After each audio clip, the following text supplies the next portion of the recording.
जो अदना से डिसरिस्पेक्ट करे और आप उसके लिए नरम गोशा रखें और कहें हम दिल आजारी नहीं करना चाहते, कह क्या रहे हो? अगर आपके बाप को, आपके मां को, आपकी सिस्टर को अगर कोई एक लफ्ज कह दे तो आप तो उस वक्त दिल आजारी नहीं, आप तो दिल काट के रखने की कोशिश करेंगे। तो आपने सुना कि दिल काटने, गर्दन काटने, शमसुल हुदा का वीडियो हमने आपके सामने दिखाया है, जिसको हमने एक्सपोज किया था। हमारे साथ इस समय जो अतिथि जुड़े हैं, मैं उनके पास चलता हूं। हमारे साथ पूर्व मुस्लिम दारा शिको है, आपका बहुत बहुत स्वागत है। आप इसके पहले भी कठोरता के साथ अपनी बातों को कहते आए हैं। हमारे साथ हिंदू रक्षा दल के कार्यकर्ता भी जुड़े हुए हैं, अमित आज रिकॉर्डिंग की तारीख 9 मार्च 2026। प्रजापति। हमारे साथ इमरोज आलम भी जुड़े हुए हैं, जो बड़ा संघर्ष कर रहे हैं, और मैं भारत सरकार से विशेष मांग करता हूं कि इमरोज आलम को सुरक्षा दी जाए, क्योंकि ये एक बड़ी यात्रा निकालने वाले हैं और इनकी यात्रा से डरकर ही ये कार्रवाई की गई है, ऐसा मेरा मानना है। इस पूरे खबर पर ग्राउंड जीरो से कई बार रात को 3 बजे भी या जब चाहे सलीम वास्तिक जिस अस्पताल में है या उनको शिफ्ट किया जा रहा है, उन सारी चीजों पर, खबर पर और मदद के लिए नजर रखने वाले राहुल पांडे हमारे पत्रकार या हमारे साथ न्यूज रूम से जुड़े हैं। आप 4 लोग हमारे साथ हैं। मैं सबसे पहले इमरोज के पास चलता हूं। इमरोज, क्या कहेंगे सलीम वास्तिक पर हुई इस हमले के बारे में? हम कानून की मांग कर रहे हैं कि एक्स मुस्लिम एक्ट लाया जाए, जिसमें इस्लाम छोड़ने वाले लोगों को सुरक्षा दी जाए। देखिए, अगर मैं कहूँ सर के इस पर जो हुआ है, तो आपने देखा होगा एक मुफ्ती का, एक मौलवी का फतवा इतना बड़ा होता है कि वो 2 मुल्कों को की आपस में जंग करा सकता है और पूरे मुल्क में कोहराम मचा सकता है।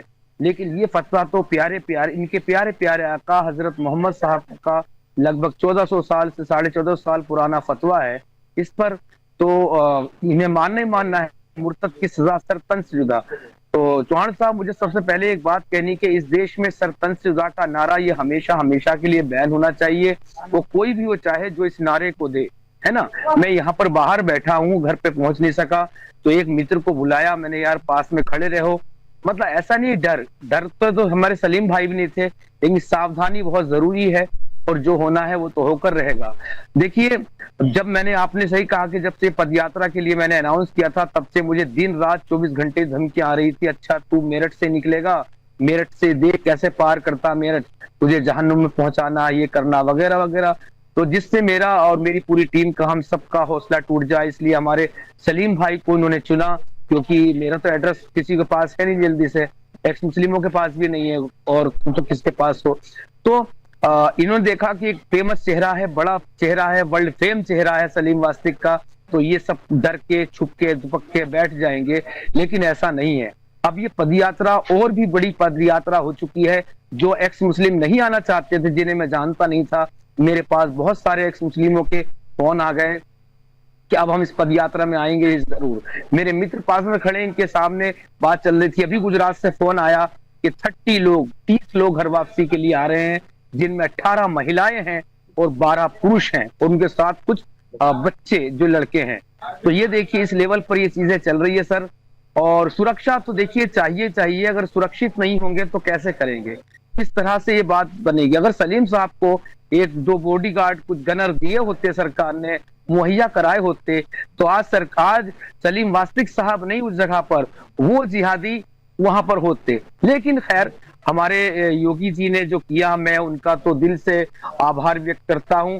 और एक्स मुस्लिम समाज को इससे बड़ा गिफ्ट कोई नहीं हो सकता। ये एक ऐतिहासिक एनकाउंटर था जो किया गया है, और दूसरा जिहादी मिला, तो उसको भी बहुत जल्दी 72 हुरों के पास भेजा जाएगा। चौहान जी, बिल्कुल। मैं यहाँ पर स्पष्ट कर दूं कि सलीम वास्तिक पर हमला करने के बाद योगी सरकार हरकत में आई और उन्होंने हमला करने वाले का इनकाउंटर कर दिया है। वो 72 हुरों के पास तो नहीं जा पाया, क्या जहन्नुम क्या बोलते, वहां पर जरूर गया होगा, और ऐसी जाने की व्यवस्था उन बाकी सभी की जाएगी जो इसके बाद इस प्रकार का प्रयास करेंगे। संदेश भी गया है। लेकिन किसी भी योजना को लंबे समय तक चलाना अगर है, तो उसमें सारी प्रकार की व्यवस्थाएं होनी चाहिए। और इसलिए एक्स मुस्लिम जब इस्लाम छोड़े तो उनको केवल सुरक्षा नहीं, बाकी भी कई चीजें हैं। इसलिए मैं सरकार के पास आने वाले अधिवेशन में विस्तार पूर्वक प्रस्ताव रखने के लिए सांसदों को एक डॉक्यूमेंट बनाने वाला हूं। अभी मैं विदेश में हूं, जैसे हिंदुस्तान में आता होली के बाद हम इस विषय पर पूर्व मुस्लिमों की एक परिषद बुलाएंगे, कुछ कानूनविदों की बुलाएंगे और उसमें उस कानून का ड्राफ्ट बनाएंगे। हमारे साथ दारा शिको जी हैं। अपने साहस के साथ साथ तर्कों के आधार पर दारा शिको जी ने बहुत लंबे समय से एक्स मुस्लिम मूवमेंट में अपनी तर्कों को रखा है। मैं दारा शिको जी के पास चलता हूं। नमस्कार सभी लोगों को, बहुत बहुत धन्यवाद सर चौहान जी आपको। हमने बहुत बार आपके साथ इस चैनल के ऊपर मौजूद थे। तो मैं ये कहूंगा सर, देखें, भारत जिस देश का नाम है, यहाँ पर अगर कोई खुलेआम सर तन से जुदा का नारा लगाता है और वो खुलेआम फिर सकता है, लेकिन सिर्फ और सिर्फ इस्लाम को छोड़ने की वजह से हम खुलेआम नहीं फिर सकते। तो ये तो मैं समझता हूं कि भारत के कानून के ऊपर, यहाँ के संविधान के धज्जियां उड़ाना है और संविधान की तौहीन करना है। हो सकता उनका विश्वास है, उनकी बिलीफ है कि वो जो इस्लाम छोड़ने वाला है उसको कत्ल करने की उनके प्यारे नबी ने इजाजत दी, बल्कि आदेश दी, इजाजत नहीं बल्कि आदेश दी है।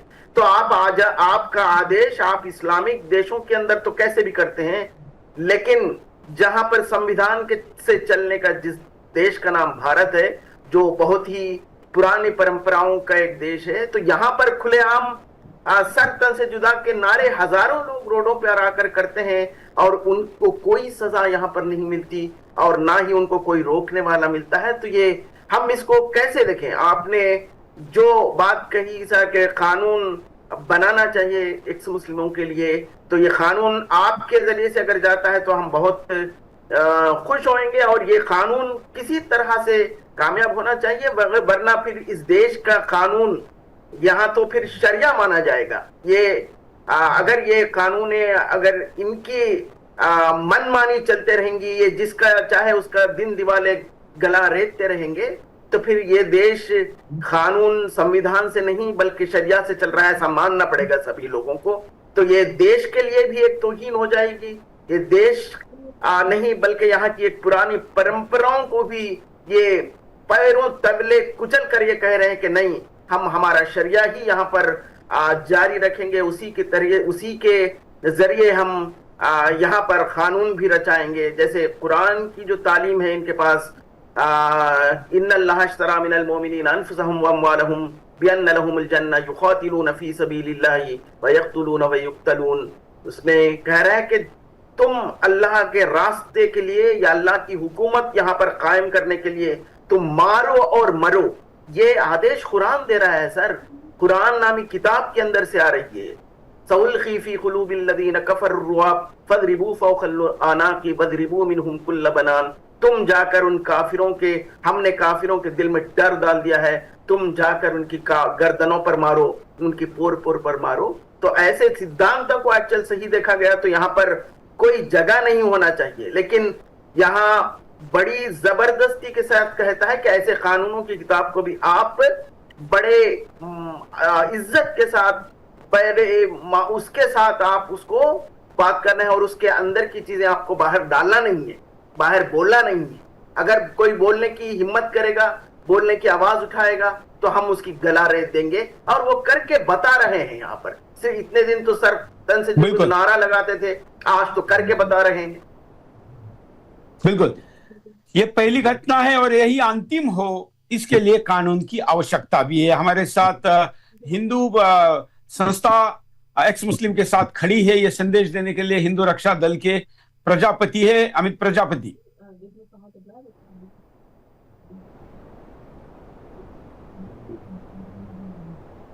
अमित का आवाज नहीं आ रहा है। मैं अमित का आवाज ठीक होने तक हमारे रिपोर्टर ने जो ग्राउंड से रिपोर्ट किया है राहुल पांडे के पास चलता। राहुल सर देखिए, यहाँ सबसे पहला हम बताना चाहेंगे कि सुदर्शन न्यूज का ही ये सबसे पहला खुलासा था। जैसे सलीम वास्तिक पर हमला हुआ उसके कुछ घंटों में सुदर्शन न्यूज ने अपनी तरफ से खोजबीन कर जांच पड़ताल करके बता दिया था कि जो अटैकर्स हैं जिन्होंने हमला किया है ये मुस्लिम आर्मी नाम का संगठन बना करके, और सोशल मीडिया पे बाकायदा इन्होंने जिम्मेदारी भी ली थी कि हम मारेंगे। पहले तो उन्होंने कहा था मारेंगे, उसके बाद में कहा था कि देखो मार दिया, हॉस्पिटल पहुंचा दिया। तो इन्होंने मुस्लिम आर्मी, एक्स मुस्लिमों के खिलाफ मुस्लिम आर्मी नाम का इन्होंने एक गिरोह बना रखा था, और इस गिरोह को ऑपरेट करने के लिए इसमें जितने लोगों की रिक्रूटमेंट इन लोगों ने की थी वो इन्होंने एक टेलीग्राम ग्रुप बनाया था जिसका नाम मेहदी था। मेहदी के बारे में भी जब मेरी बात खत्म हो जाएगी तो मैं चाहूंगा कि ये जो एक्स मुस्लिम्स हैं ये मेहदी नाम बार बार यूज क्यों करते हैं, इनको ये अकीदा है कि कोई अभी एक मेहदी आएंगे और कुछ आगे चल के करेंगे, वो हम इन लोगों से बाद में समझना चाहेंगे। लेकिन बताया इन्होंने जो टेलीग्राम ग्रुप का नाम रखा था वो मेहदी नाम से रखा हुआ था, और उसके अलावा ये गुलफाम और जीशान दो लोग थे। जीशान मारा गया, ये दोनों रिश्ते में पारिवारिक ही थे, एक ही परिवार के सदस्य थे। दोनों के पिता अम्मी अब्बू जो हैं वो लोग भले आज विक्टिम कार्ड खेल रहे हैं, लेकिन कहा जा रहा है, ऐसा माना जा रहा है, ऐसा सुनाई दे रहा है कि उन्होंने अपने लड़के को ही एक मुजाहिद के तौर पे तैयार किया था। 3-4 साल तक मदरसे में पढ़ाया था, वहां बाकायदा उसकी एक मजहबी ट्रेनिंग है, उसके दिमाग में वो चीजें भरी गई, और अंत में उन्होंने अपने बेटे को इस्लाम की राह पे कुर्बान करने का एक तरीके से प्लान या मनसा बनाई थी, और चाहते थे कि इनका बेटा कोई बड़ा शिकार करे। लेकिन इनको सलीम के तौर पे एक शिकार मिला। और देखिए रमजान के जुमे का दिन टास्क लिया गया कि रमजान का जुमा, इस पे आप बिंदास बोल भी कर चुके हैं भाई जुमे के दिन ही ऐसी घटनाएं क्यों होती हैं, उस पे तमाम लोगों ने प्रतिक्रियाएं दी थी। लेकिन वो बातें साबित हो रही हैं कि रमजान के दिन, वो भी रमजान के महीने में जुमे के दिन अटैक करेंगे। सबसे जो इंपॉर्टेंट बात है, जो सलीम वास्तिक का एक तरीके से कट्टरपंथियों के निशाने पे आए थे, वो आपने ही उससे बिंदास मुलाकात जो की थी, उनके बाद वो शो इतना ज्यादा लोगों को चुभा था कि वो लोग इसको एक तरीके से सलीम वास्तिक को मारने के लिए पूरी तैयारी कर चुके थे। यहां एक इंपॉर्टेंट बात और आ रही है कि इन्होंने जो बेस बनाया था, दोनों अमरोहा के थे, लगभग 100 किलोमीटर दूर नोएडा से, लेकिन इन्होंने जो बेस बनाया था अटैक का वो बिल्कुल सुदर्शन चैनल से मात्र 1.5 या 1 किलोमीटर दूर खोड़ा कॉलोनी, जो मुस्लिम बहुल क्षेत्र है उस क्षेत्र का, खोड़ा कॉलोनी में बहुत दिनों तक इन्होंने सलीम वास्तिक की रेकी, ऐसा पुलिस कह रही है, की है। लेकिन खोड़ा कॉलोनी से सुदर्शन की दूरी मात्र 1 किलोमीटर है। तो क्या इन्होंने और जगहों पे रेकिंग नहीं की होगी? इस बात की अब गहराई से जांच होनी चाहिए। सबसे इंपॉर्टेंट तो ये है। और ये भी पता चला है जो मुस्लिम आर्मी जिन्होंने सलीम वास्तिक की गर्दन को रेता है, इनके निशाने पर दिल्ली एनसीआर के 4 हिंदूवादी और थे। वो कौन थे, कहां थे, पुलिस अभी से डिस्क्लोज नहीं कर रही, लेकिन ये बिल्कुल लगभग पुष्ट खबर है कि 4 हिंदूवादियों को इन्हें और एक करके मारना था। हालांकि योगी सरकार में दुस्साहस किया था तो ये मारे गए, लेकिन वो चारों के नाम अभी खुलने चाहिए। सर आगे। बिल्कुल, अगर आवाज आ रही है तो अभी अमित प्रजापति। जय श्री राम सभी को।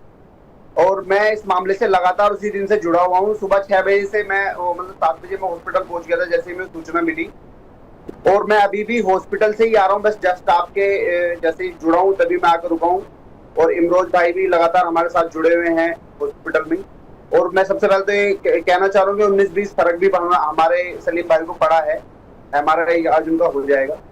और जिस विषय पे आज ये बैठक हो रही है, जिस विषय पे आज ये डिबेट हो रही है, ये वास्तव में बहुत बड़ा मुद्दा है। और इस मुद्दे को जितना लोनी, क्योंकि मेरे नजदीकी मामला है, मेरे पास जब भी वो आते थे तो संगठन होने के नाते वो कहते थे कि भैया कैसे हमारी सुरक्षा होगी, तो हम उनको बड़े जिम्मेदारी के साथ कहते थे कि योगी सरकार है और हमारा संगठन और तमाम हिंदूवादी लोग जो है आपका साथ देंगे। क्योंकि ऐसा नहीं है कि वो मुस्लिम विरोधी थे, हमें भी बहुत सारी चीजें जो हमें नहीं बोलनी चाहिए थी हम बोलते थे बिना जानकारी के। वो बिल्कुल तथ्य के साथ और जानकारी के साथ जिस तरीके से लोगों को जागरूक कर रहे थे, मुसलमानों को जागरूक कर रहे थे और इस अंधविश्वास को खत्म कर रहे थे, ये केवल और केवल दुनिया तक सच ना पहुंच जाए, इस्लाम को खतरा ना हो जाए, ये इसलिए उनको करा गया है। और जैसे ही मैं उनका लगातार भागदौड़ कर रहा था तो मैंने भी बताया कि वहां लगातार थ्रेट कॉल आ रही थी और वो वहीं आसपास से ही थ्रेट कॉल कर रहे थे। ऐसा नहीं है कि बाहर से कर रहे थे, नंबर बाहर के थे पर थ्रेट्स कॉल वहीं से दी जा रही थी, क्योंकि वो लगातार उस पर निगरानी बनाए हुए थे कि हम लोग उनके साथ में क्या क्या कर रहे हैं। मैंने कहा कि ये तो गलत नंबर मिला दिया आपने, तो उन्होंने कहा कि आप तो सुबह से भागदौड़ कर रहे हो, बचा नहीं पाओगे, 2 से 3 दिन ज्यादा से ज्यादा। तो अब ये आप सभी के आशीर्वाद से, महादेव की कृपा से इतनी स्थिति बनी है कि अब हम कह सकते हैं कि हाँ स्थिति स्टेबल है। पहले से भी विचार करने के लिए सरकार को भी हमें कहना चाहिए कि जिस तरीके अब आप देखिए, मैं ईसा मसीह मेहदी महादेव कल्कि भगवान, आज रिकॉर्डिंग की तारीख 9 मार्च 2026 और 3 बज रहे हैं अभी। इन्होंने कहा मेहदी आर्मी, और असल मेहदी तो मैं हूं, लेकिन जैसा कि मेहदी आर्मी ईरान में बनाए लोग, जैसा कि मेहदी आर्मी शिया लोग ईरान में बनाकर लोगों का कत्ल कर रहे हैं या अपने आप को सेल्फ डिफेंस कर रहे हैं, व्हाटएवर, वैसे ही जो है ये लोग जो है ना इंडिया में भी मेरा ही नाम यूज करके असल मेहदी यानी महादेव को मेहदी बोलते हैं, जो मैं आ गया हूं। और मेरा स्लोगन है peace, perfect peace, perfect peace. जो भी करना है करो, लेकिन कानून अपने हाथ में लेने की किसी को इजाजत नहीं है। ये कानून में सजा देना, उसके ऊपर केस करना, ये सब हुकूमत का काम है, जो वक्तिया हुकूमत होती है वक्त की। अब जैसा कि इंडियन गवर्नमेंट, ये लोग पर्सनल अपने हाथ में कानून लेके इनजस्टिस करेंगे और गुनाह अजीम कर रहे हैं।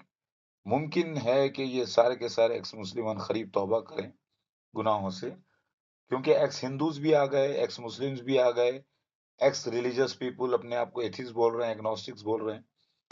तो ये लोग जो है, और सलीम अहमद, इन्होंने जो है, क्योंकि सलीम के माने होते पीस और अहमद, यानी असल सलीम अहमद जो है जीसस मेहदी ही है, Mahadev, peaceful, wonderful peace counsellor, wonderful counsellor और प्रिंस ऑफ पीस कहा गया है ईसा मसीह मेहदी को, जिसका नाम है अहमद। तो एक्चुअल सलीम अहमद तो जीसस क्राइस्ट ही है, लेकिन नाम लोग रखते, जैसा शिवा किसी का नाम होता है तो कोई नाम रखने से शिवा नहीं हो जाता। ओके, तो ये सलीम नास्तिक का वास्तिक का जो करना, ये भी एक लीला है, शिव लीला, यानी मेहदी अलैहिस्सलाम यानी मेरी लीला है। से एक्स मुस्लिम जो है वो सच बता रहे हैं, क्योंकि धर्म हिंदू जो है उसमें भी काफी लोग जो धर्म छोड़कर मुसलमान बन गए हैं। आज तक बताओ ना किसका गला इस तरीके से रेता गया, एक गाली भी कोई दे रहा हो उनको? कितने लोग हमारे ईसाई बन गए, कौन उनको गाली दे रहा है भाई? ये तो गला रेत रहे हैं। और गला रेतने की ये लोग इस तरीके से भी वीडियो बनाई है लोगों ने, आप देख नहीं पाओगे, स्क्रीन पे बार बार जो ब्लर करके चलाई जा रही है वीडियो, ये वीडियो नहीं है, ये कहने का मैं इस देश का एक परिदृश्य जो नहीं होना चाहिए था। एक सच बोलने वाले व्यक्ति को इतनी मर्मरता के साथ मारना, बिल्कुल ये स्थिति बनी हुई है और ये गंभीर स्थिति है, और इस विषय पर काम करने के लिए ही हम इस कानून की मांग कर रहे हैं। इमरोज, और क्या क्या चुनौती है आप लोगों के सामने, और सलीम वास्तिक ही क्यों निशाने पर थे? चौहान साहब के ये सलीम वास्तिक गुस्ताखी करते हैं। अरे भैया, वो एक हरियाणवी टस्ता उनकी भाषा में, वहां से प्यार से भी कोई बोलता है तो लठमार भाषा कहलाती है, उनका लबो लहजा ही ये था, है ना? तो कोई, मैं आज तक चौहान साहब ये कहता आ रहा हूं कि अगर तुम संविधान को मानने वाले हो तो मेरी FIR दर्ज कराओ, फिर मैं कोर्ट में तुम्हारे कुरान को, कलाम पाक को, तुम्हारी हदीसों को लेके जाऊंगा। एक FIR मुंबई में दर्ज हुई थी, हाँ मैंने उसमें कुछ थोड़ी गुस्ताखी जरूर कर दी थी, लेकिन वो भी तथ्य के अनुसार की थी, तथ्य के आधार पे। तो आज तक उसकी चार्जशीट दाखिल नहीं हुई, तो FIR दर्ज कराओ। तब कहते थे, सारी एक्स मुस्लिम का कहना, तब हम जब कुरान को लेके जाएंगे अदालत तक, लेकिन ये वो नहीं करेंगे। अब कुरान चिल्लाएंगे, फिर संविधान चिल्लाएंगे, लेकिन हमारे योगी बाबा ने, बुलडोजर बाबा ने संविधान वाला खाता ही, वो अकाउंट ही बंद कर दिया। जिस तरह से कन्हैया लाल दर्जी के हत्यारे बाहर आ गए, है ना? तो और सर, इसमें सबसे पहली जो हमें चुनौती का सामना करना पड़ता है हर एक्स मुस्लिम को, उसका घर परिवार पूरी तरह से छूट जाता है, वो कारोबार सब खत्म हो जाता है। ऐसा कि जैसे कि बिना माँ बाप के ही ये बंदा, ये इंसान पैदा हुआ हो, अभी अभी जैसे पैदा हुआ हो। जैसे मेरा घर परिवार सब कुछ छूट गया, अकेला रहता हूँ, तन्हा रहता हूँ, है ना? अच्छा, मतलब आपके माता पिता की पत्नी वगैरह ये सब लोग आपसे दूर हो गए? नहीं, माँ तो मेरी 2012 में एक्सपायर हो गई थी, लेकिन मैंने शादी नहीं की थी। तो मेरे पापा ने, मेरे भाइयों ने, मेरी बहन ने, मेरे तमाम रिश्तेदारों ने एकदम छोड़ दिया। अभी मेरा कुछ बैंक का काम था, अभी 5-6 दिन पहले मैं वहां घर पे गया था अपने, सलीम साहब के ये हादसे से पहले, तो बिजनौर गया था अपने होम टाउन। तो मेरे एक पड़ोसी शख्स आया जो कि हिंदू था, मैंने यार अपने घर जाने को जी कर रहा, तो बोला कि सोच भी मत लेना, इमरोज आलम जहर है, मधुमक्खियों के छत्ते की तरह कहां कहां से पीछे पड़ेंगे। मुझसे हजारों बार पूछ चुके हैं किसी तरह से यार इमरोज आलम का एड्रेस निकाल कर दे दे, वो रहता कहां पर है। कितनी सारी धमकी आती है, किस गुफा में छुपा बैठा है तू, अपना पता तो दे। अब जब चेहरा मार्केट में बाजार में इतना आ चुका है, तो अब ये बताइए मैं जीने के लिए क्या काम कर सकता हूँ, क्या कारोबार कर सकता हूँ। मेरे एक पैर में भी आपने देखा थोड़ी दिक्कत है, भाग भी नहीं सकता, दौड़ भी नहीं सकता। सलीम साहब ने तो उतना संघर्ष कर भी लिया उनसे, और यकीनन उनके भी ऐसे नहीं चोट फीट जरूर आई होगी। तो अब क्या किया जाए, इसलिए कि एक सरकार इसमें सुरक्षा दे, कम से कम इतना। రియల్ గ్లోనా or just marketing? Let's try this viral lotion. చాలా లోషన్స్ మనకి గ్లోని ప్రామిస్ చేస్తాయి కదా, బట్ యు నెవర్ రియల్లీ। बड़े दलित कोई है तो वो एक्स मुस्लिम है। इस पदयात्रा के बाद में एक्स मुस्लिम कम्युनिटी को घर वापसी बहुत सारे कर रहे हैं, रहेंगे हिंदू लेकिन एक अपनी अलग ही कम्युनिटी बनाकर तैयार करेंगे, ये मेरी कोशिश चल रही है सर। और बहुत सारे लोग इस बात से एग्री भी हो रहे हैं।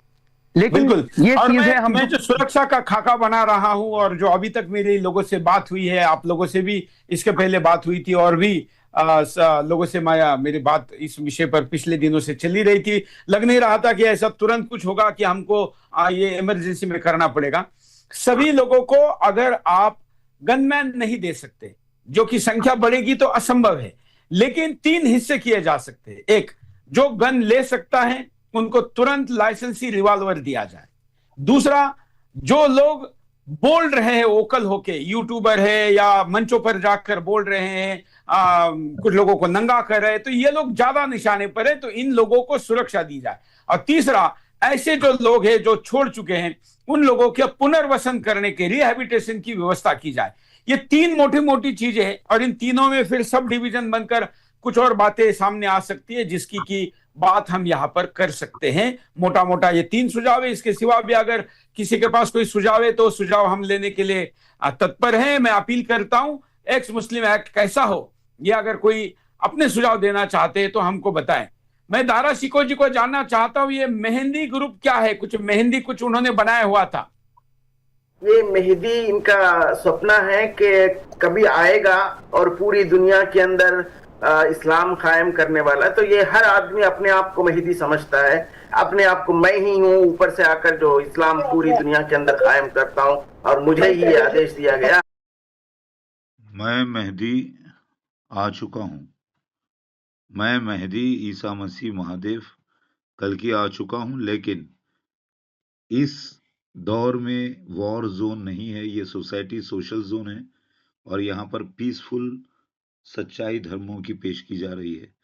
किसी को मारना, किसी को तकलीफ देना, किसी के अपनी मर्जी के ऊपर जबरदस्ती करना, ये इस्लाम का हिस्सा हरगिज न था, न है, न रहेगा।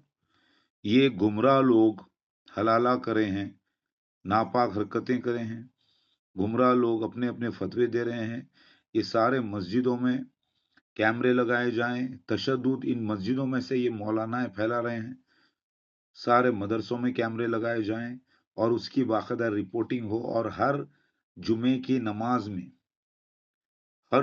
नमाज में इंटेलिजेंस को बिठाया जाए। इंटेलिजेंस पुलिस हर जुमे की हर मस्जिद में, वर्ल्ड की हर जगह पर, ताकि ऐसे तशद्दुद के प्लानिंग्स को रोका जाए, और सीआईडी नजर रखे ऐसे लोगों पर, क्योंकि ये क्राइम को रोकना जरूरी है। हर मुसलमान अपने आप को मेहदी समझता है। यहाँ पर असली मेहदी महादेव मैं आ चुका हूँ, लेकिन मैं टोटली टेररिज्म और तलवारी जंग के खिलाफ हूँ, क्योंकि हदीस में आता है कि जब ईसा मसीह मेहदी बनकर आएगा, जन्म लेगा, यानी कल की अवतार यानी शिवा, उस वक्त तलवारी जंगों का खात्मा हो जाएगा, और वो पीसफुली तबलीग करेगा अपने मुंहों की तलवारों से, यानी तबलीग से, जिसमें सच्चाई का सबूत ढाल बनाकर पेश करेगा, जो मैं कर रहा हूं। तो इसीलिए ये वो नाम भी इस्तेमाल करते हैं, वो नाम के साथ संस्थाएं बनाते हैं, बहुत कुछ करते हैं। लेकिन सर देखिए, जब भारत के जैसे देश के अंदर कोई खुलेआम नारा लगा सकता है और सिर्फ इस्लाम को छोड़ने के लिए और उसको सच्चाई दुनिया को बताने के लिए छुप छुप के डर डर के मरना पड़ रहा है, तो ये मैं समझता हूँ कभी कभी हम सोचते हैं कि क्या हम भारत में हैं या बांग्लादेश में हैं। तो ये कम से कम ऐसी सजाएं इनके लिए कानून बनाया जाए, कोई ख्वाब में भी स्वप्ने में भी सर तन से जुदा का नारा लगाने के लिए कांप उठे। इस तरह की अगर सजाएं इनके लिए सख्त से सख्त नहीं की जाएंगी तो ये रोजाना हर गली में, हर कूचे में, हर घर के सामने ये इस तरह के नारे लगाते रहेंगे और हमारी आवाज इसी तरह से दबाते रहेंगे। तो इनके लिए कानून पहले सख्त होना चाहिए, क्योंकि कोई भी या संस्था या व्यक्तिगत कोई भी इस तरह का नारा लगाने या किसी का गर्दन काटने के लिए अगर वो स्वप्न में भी सोचे तो कांप उठना चाहिए। इस तरह के सख्त से सख्त इनको सजाएं दिए जाएंगे। और सिर्फ ये 2 आदमियों को जो टारगेट किया गया है भी, मैं समझता हूं कि इनके पीछे बहुत से लोग होंगे। इसके ये दोनों सिर्फ और सिर्फ नशाने पे बाहर आए हैं, लेकिन इसके पीछे बहुत दिनों से साजिशें चली होंगी, जैसे प्लानिंग चली होंगी। मुस्लिम आर्मी बना के रखी हुई है, तो दारा शिकोह जी उस आर्मी में तो 2 लोग नहीं होंगे ना, कई लोग होंगे, और फिर उनका कोई मुल्ला भी होगा जो उनके पीछे होगा, किसी मस्जिद से जुड़े होंगे, किसी मदरसे से जुड़े होंगे। बिल्कुल, तो ये सारे लोगों को बाहर लाना चाहिए, सारे लोगों के ऊपर इनकी सजा होनी चाहिए, इनके सारे चेहरे आज दुनिया के सामने आनी चाहिए। ये कौन है इसके पीछे। बिल्कुल। एक कानून की जो मैंने अभी कुछ प्रस्ताव रखा है, इसमें आप कुछ जोड़ना चाहेंगे कि इस कानून में क्या क्या हो? बिल्कुल, आपने जो 3 मुद्दे जोड़े वो बिल्कुल महत्वपूर्ण है, और उसके साथ साथ मैं समझता हूं कि जो बिल्कुल बहुत ही नशाने पे रहते हैं या रोजाना